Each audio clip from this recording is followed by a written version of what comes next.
Welcome to God Powered. Now, in this episode, we're going to look at the kind of commitment that can change destinies. And we're in the book of Ruth. Now, the story starts out, there's a man named Elimelech and his wife Naomi. Now, there's a famine in the land, so they leave home and they go to a place called Moab. And they're just looking for a better life.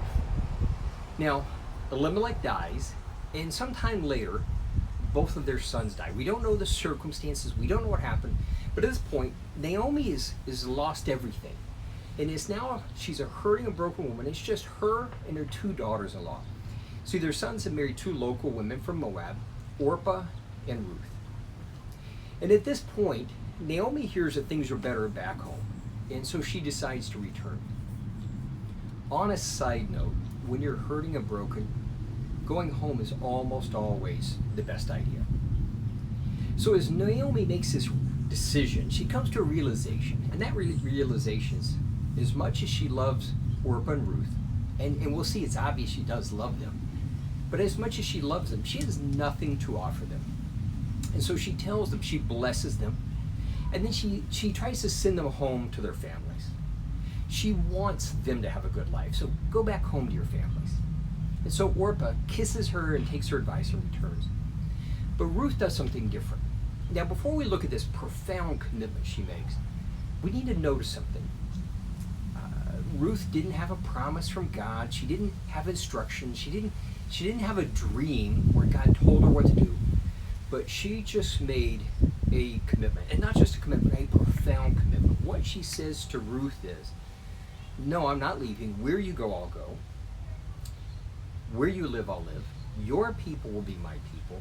Your God will be my God. And in fact, where you die, I'll be buried in that very same place. Nothing is going to separate us."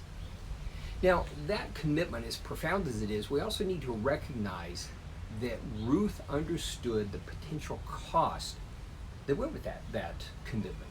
See, Ruth was from Moab, and to the people of Israel, they despised the Moabites. And so she understood that she's probably going to be a second-class citizen. She's likely to be looked down upon. In fact, she may even be discriminated against. But she made the commitment. In fact, it says she clung tightly to Naomi. And so Naomi realizes she's not going to change her mind. And so they return home. Now, they get home, and Ruth has got to provide for them. In other words, almost like getting a job. And so she humbles herself, and she gleaned in the fields. Now, why do I say she humbled herself? See, God had ordained a form of provision for the poor was when you harvested the fields, you left the edges for the poor to be able to come work to take care of themselves. So by her going and gleaning in the fields, she was publicly announcing their status in life, that, hey, we're poor, we're destitute. But she humbled herself. And you know what? Because she was faithful, she made not just a commitment, but she humbled herself and she was faithful, and something started to happen. Her reputation started going before her. And pretty soon she's recognized as a faithful and virtuous woman. What you see is people don't recognize her as that second-class citizen. They don't recognize her as that person to be looked down upon, but they recognize her as faithful and virtuous. And because of her reputation, which went before her, there was somebody from Naomi's family, a man named Boaz, who was a wealthy landowner.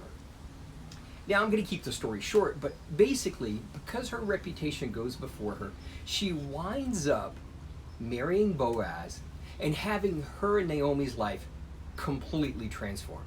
Pretty cool. But it actually gets even better. Because of that faithfulness and that commitment, not only are their lives transformed, but generations of destinies are changed. And so we see later that she becomes the great-grandmother of David, the greatest king Israel ever had. And if you go look in Matthew chapter 1, when you see the genealogy of Jesus Christ, she's right there in the middle. Her decision, her commitment, her faithfulness changed destinies forever. That's amazing. Now, what about Orpah? Now, admit it, you've already forgotten her name. Orpah is lost in history. Why? Now, she took Naomi's advice. We have to be fair. Naomi sent her home, and she did. And because of that lack of commitment, we never hear from her again. But Ruth became amazing. But being fair to Orpah, like I said, she only did what Naomi told her to do. But it reminds me of another story. Two guys later named Elijah and Elisha. And at some point, they both come to the realization that the Lord is going to call Elijah home very soon. And so, as much as Elijah tries to shake off Elisha, he keeps saying, here, you stay here while I go do this. You stay here while I go do that. And Elisha won't have anything to do with it. In fact, he says, as the Lord lives, nothing will separate us. So Elijah comes to the point, just like Naomi, where he realizes, okay, I've got this guy. He's going with me. So he says to Elisha, what can I do for you? Now, it would be completely inappropriate for you and I, or Elisha, to say to that person we're committed to, hey, will you do this for me? But when they do say, what can I do? It's time to ask big. And that's what Elisha did. He says, you know what? When the Lord does take you, can I have a double portion of your anointing? Can I have a double portion of everything about you? That's a bold request. And in fact, Elijah says, it's not an easy thing that you've asked for. There's a commitment, he doesn't say this, but effectively, there's a requirement that goes along with that. And you have to be with me when it happens. You can't just ask and then it just happens. You got to follow through, and you have to be with me when it happens.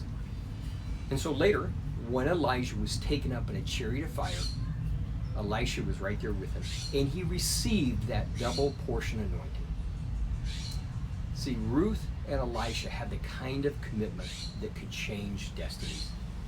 And you and I need to remember, God's plan is all about using you and me. This has been God Powered. Look forward to seeing you soon.